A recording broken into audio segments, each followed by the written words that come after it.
ಸ್ನೇಹಿತರೆ, ಸುರೇಶ್ ಅನ್ನೋರು ಕರೆ ಮಾಡಿದರು. ನಮ್ಮ ಕಚೇರಿ ಹಿಂಭಾಗದಲ್ಲಿ ಒಂದು ಹಾವು ಸೇರಿಕೊಂಡಿದೆ ಅಂತ. ಇದು ಬಂದು ವಿಷರಹಿತ ಕೆರೆ ಹಾವು. ಇವುಗಳಿಂದ ಮಾನವನಿಗೇನು ಸಮಸ್ಯೆ ಇಲ್ಲ. ಬಾಪ ಒಂದು ನಿಮಿಷ. ಇವುಗಳಿಂದ ಮಾನವನಿಗೇನು ಸಮಸ್ಯೆ ಇಲ್ಲ. ಮಾನವನಿಗೆ ಬಂದು ಒಂದು ನಿರ್ಪದ್ರಕಗಳು. ಮುಖ್ಯವಾಗಿ ರೈತನ ಮಿತ್ರ. ಶೇಕಡ 40ರಷ್ಟು ಬೆಳೆ ರೈತನಿಗೆ ಅರಿವಿಲ್ಲದ ಹಾಗೆ ಈ ಹಾವು ಉಳಿಸ್ತಾ ಇದೆ. ದಯವಿಟ್ಟು ಹಾವುಗಳನ್ನು ಸಂರಕ್ಷಣೆ ಮಾಡಿ ಪರಿಸರದ ಸಂಪೂರ್ಣ ಕಾಪಾಡಿ.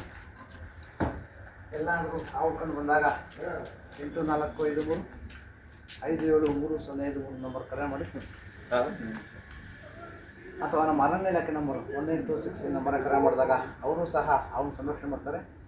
ಮುಖ್ಯವಾಗಿ ಇದು ಇರೋ ಕಡೆ ನಾಗರಾವು ಮತ್ತು ಕೊಳಕಮಂಡಲ ಬರಲ್ಲ. ಕಾರಣ ಇಷ್ಟೇ, ಸಾಕಷ್ಟು ಇಲಿ ಮತ್ತು ಕಪ್ಪೆಗಳನ್ನು ಈ ವ್ಯಾಪ್ತಿನಲ್ಲಿ ತಿಂದು ಖಾಲಿ ಮಾಡೋದ್ರಿಂದ ಈ ವ್ಯಾಪ್ತಿಗೆ ಯಾವುದೇ ಕಾರಣಕ್ಕೂ ನಾಗರಾವು ಮತ್ತು ಕೊಳಕಮಂಡಲ ಬರಲ್ಲ. ಮತ್ತು ಇದ್ರ ಬಗ್ಗೆ ಸುಮಾರು ತಪ್ಪು ಕಲ್ಪನೆಗಳಿದೆ. ಇದು ಬಾಲ್ದಲ್ಲಿ ಉಳಿಯುತ್ತೆ, ಬಾಲ್ದಲ್ಲಿ ಮುಳ್ಳಿದೆ ಅಂತೇಳಿ ಹೇಳ್ತಾರೆ. ಇದು ತುಂಬ ಸತ್ಯಕ್ಕೆ ದೂರವಾದದ್ದು. ಇದು ಅಷ್ಟೇ ಬಲಿಷ್ಠವಾಗಿ ಕಡಿಯುತ್ತೆ. ಕಡಿದ್ರೂ ಸಹ ಮಾನವನಿಗೆ ಅಪಾಯ ಇಲ್ಲ. ಇದು ಯಾವುದೇ ಕಾರಣಕ್ಕೂ ಬಾಲ್ದಲ್ಲಿ ಹೊಡೆಯಲ್ಲ, ಬಾಲ್ದಲ್ಲಿ ಮುಳ್ಳು ಸಹ ಇರೋದಿಲ್ಲ. ದಯವಿಟ್ಟು ಅವುಗಳನ್ನು ಸಂರಕ್ಷಣೆ ಮಾಡಿ ಪರಿಸರದ ಕಾಪಾಡಿ. ಮತ್ತು ಯಾವುದೇ ವಿಷಕಾರಿ ಹಾವುಗಳು ಕಡಿದಾಗ ದಯವಿಟ್ಟು ಯಾರು ನಾಟಿಗೆ ಆಗಲಿ ಮೋಟ ಮಂತ್ರಕ್ಕಾಗಲಿ ಹೋಗದೆ ನಮ್ಮ ಹತ್ತಿರದ ಸರ್ಕಾರಿ ಆಸ್ಪತ್ರೆಗೆ ಬಂದರೆ ಅಲ್ಲಿ ಉಚಿತವಾಗಿ ಐಟಮ್ ಕೊಡ್ತಾರೆ. ಜೀವಕ್ಕೇನು ಅಪಾಯ ಇಲ್ಲ. ದಯವಿಟ್ಟು ಅವುಗಳನ್ನು ಸಂರಕ್ಷಣೆ ಮಾಡಿ ಪರಿಸರದ ಕಾಪಾಡಿ. ಧನ್ಯವಾದಗಳು.